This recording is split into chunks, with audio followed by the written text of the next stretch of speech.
Well, hello, it's Ben here with the DIY Homefront, and I only cut grass about 6 months out of the year, and it's time for me to put my mower up for the season. So let me show you everything I do to get it in a tip-top shape, so that way when spring comes around, all I have to do is turn the key and cut some grass.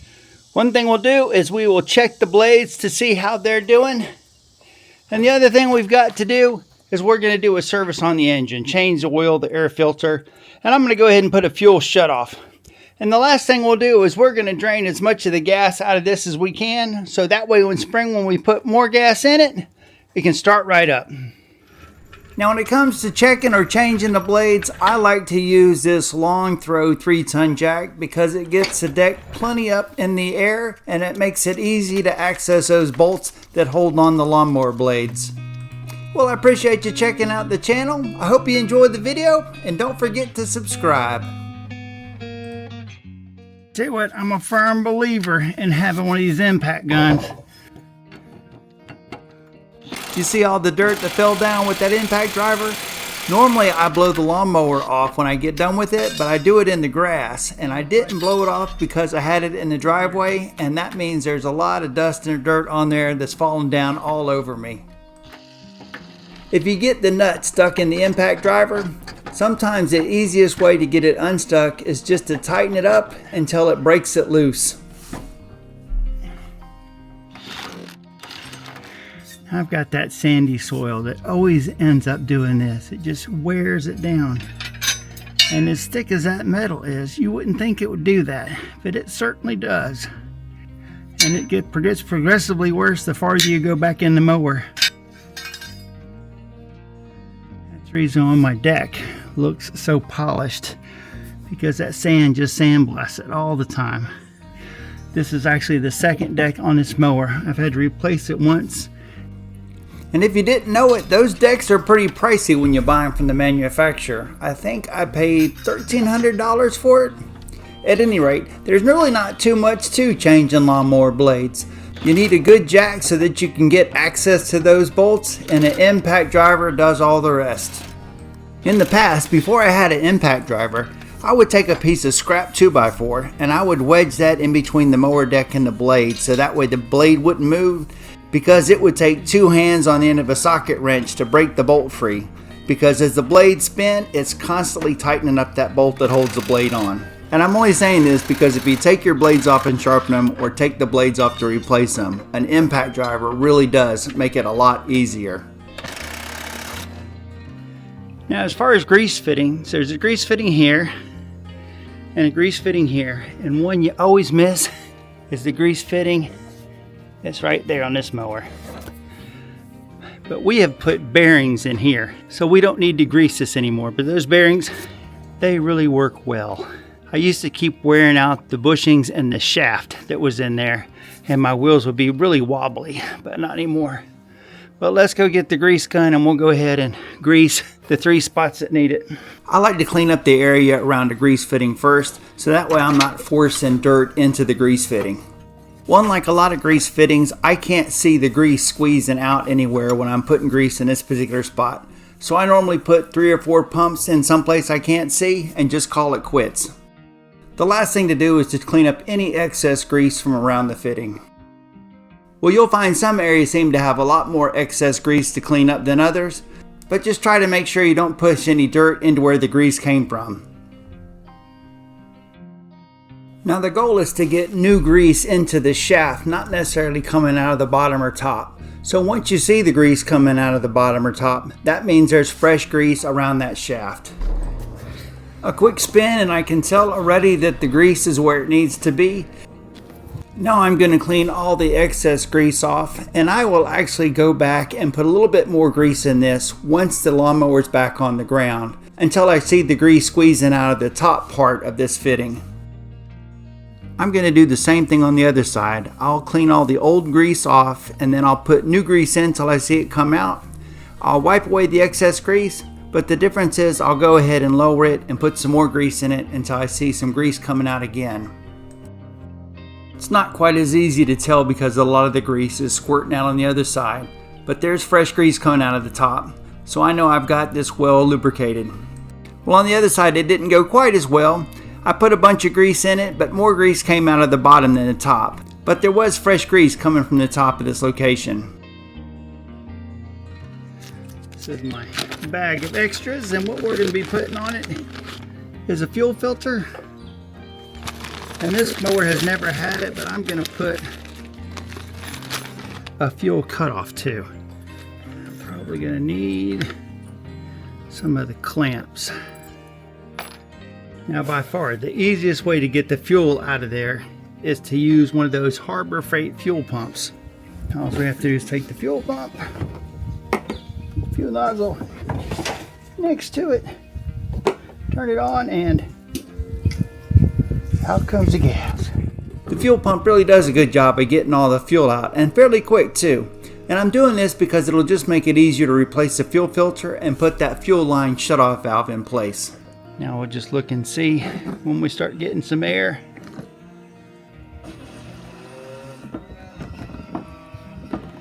There we go. That's all she wrote. Well, here's our fuel line, and there is our fuel filter. Normally they'll have an arrow someplace on them, which is supposed to be the direction of the fuel. You can see there's an arrow there. And all we have to do is just grab and pull apart. Grab and slide down the two clamps that end up holding the hose onto the fuel filter. After I've done that, I can put the new fuel filter back on and go ahead and put the clamp on. And the nice part is I'm not even going to need any more hose to attach the fuel shutoff. And these are simple enough too. If the nozzle is in the direction of the line, it's open, and if it's not, it's closed. Which means I won't have to drain the fuel tank if I want to replace the fuel filter in the future. Let's just cut this right here. If you didn't want to drain the fuel tank, you could also use a pair of vice grips to clamp the fuel line, and then you wouldn't have to drain the tank. But the main reason why you want to add a fuel cutoff switch is so when you store the lawnmower, you can cut the fuel off, and then you won't have to worry about it going through the carburetor and filling up your engine with fuel. Since I've added these fuel shutoff lines, I try to make it a practice of every time I get through cutting the grass and store the mower, I turn the fuel off, because it doesn't take months on end for that fuel to go through the carburetor. And once it does, you'll end up destroying your engine if you try to use it. It's hard to see, but that is our oil filter right there. Now let me show you where we're going to drain the oil from the other side. And this is our drain line. And a lot of mowers are designed so that the drain line comes right out there. You'd never know that was a drain line because of all the oil on it. You can't even tell. But let's drain this real quick. Well, once I have this cleaned off, I'll be able to see the metal and take the drain plug out. Getting it loose is easier said than done, but once it is loose, you can take it the rest of the way off by hand. The oil should drain out relatively slowly, but if you want it to drain out faster, you can always pull the dipstick out, and that'll let air in from the top of the engine, and the oil should drain out faster. Okay, while the oil's draining, let's get the air filter replaced. All the mowers have them. Many of them are different. Some of them might be a round tube. This one has a cover you pull up, and the filter comes out. Most air filters on lawnmowers have a pre-filter too, which is just going to be a foam rubber piece that goes around the filter to help get most of the large particles out before the air hits the paper portion of the filter. And you're going to want to make sure that foam pre-filter covers all of the paper filter. Now that that's done, we'll just click this back into place and we can move on to the next thing. This cover goes back over and clicks into place. Well, this engine has two cylinders, one on each side, so it's got two spark plugs, and I ordered a kit, and I'll leave information about it in the video description that had all the components that I'm replacing. Now when it comes to spark plugs, you don't want to toss them around and drop because the ceramic part can break. And they also designed spark plug sockets that have a boot inside of them. This one's extra long, so that way it fits the spark plug just right. But let's go ahead and get that installed. Well, the end of the spark plug has a special tip. We'll end up plugging in. There's a little clip in the very bottom of it. It plugs in. So we'll take that off. And I'll put the special socket on the end of the spark plug. Now I don't have a long handled socket, but I got one that's longer that I could use just to break it free. There we go. Now I replace my spark plugs probably about every other year, so they're not on there too bad, and I never try to tighten them up too much so I don't have to worry about them being seized up inside of there. But if you've never changed the spark plugs on your mower, you might have a really hard time trying to get them loose. The old versus the new. Never hurts just to compare them. Yeah, that's pretty much them. Now if you've heard of thread locker, they also make a product called anti-seize, and when you spread that on the threads of something that you're screwing in, it'll never get stuck in that spot. And a lot of people will put anti-seize on their spark plugs before they tighten them up. Now you want to snug these up, but you don't want to go crazy or you'll never get them off.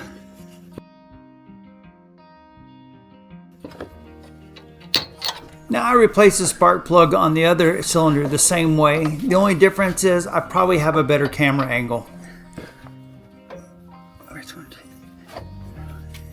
That one was not on there very tight at all. You can see our comparison. Even though this is a little longer, the important part is the threads. You want to make sure that the spark plug doesn't stick any farther inside of the cylinder. So you want to make sure that the threads in the end are the same, more than you're worried about the outside portion. All right, I'm going to call that good. Sometimes a little rubber piece on the inside of the socket wants to stick. This is what's actually in there to keep you from breaking the ceramic portion. Well, I still have to replace the oil filter, but I'm going to go ahead and tighten up the plug for the oil drain. Now I'm lucky. If I didn't get anything tight and I'm leaking oil, I park my mower on a cement pad, so I'll be able to see an oil spot on the ground if I don't get everything tightened up just right.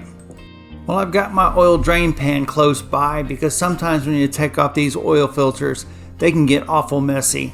I'm also going to shove some paper towels underneath the oil filter because it's in a spot that's sort of hard to get to, and maybe if it does leak oil, the paper towels will help pick everything up. I've got this really cool oil filter remover. It expands so you can have a big oil filter or a small oil filter. And the best part is it pretty much self-adjusts. So once you've got it on the oil filter and start to turn it, it will tighten until it gets to be the right size. You're going to want to take this out and turn it upright as soon as we can. That is the oil filter that came with this kit. They usually have a plastic cover on it. You need to make sure you take that off. They also have a gasket on it. And you're going to want to put some motor oil on that gasket. It's going to help you turn the oil filter and tighten it up where it needs to be. Now I normally tighten up the oil filter as much as I can by hand, but I don't use any tools to tighten it up. The last thing to do is to clean up any oil that might have spilt. It seems to attract and collect dust, and for an air-cooled motor, that's not a good thing. Okay, time to put oil in it. Now this kit came with 2 of this Kohler synthetic oil blend, but just because it came with 2 doesn't mean it should get 2. So I'm going to put some in, and we're going to keep checking it to see if it's full on the dipstick as opposed to just pouring both of these quarts in. Now I'm going to slowly pour this oil into this funnel, even though the funnel probably could hold the whole quart in one time. Well, the engine has 1 quart of oil in it. Let's check the dipstick to see what it says. Do not overfill.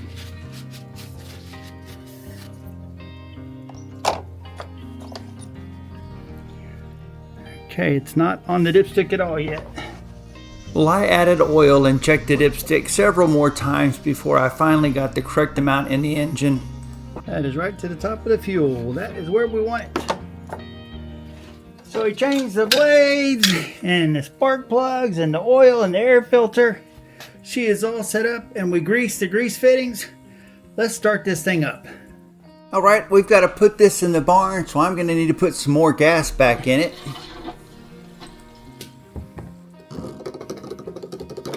Don't need much just to run it and get it to where we can put it up.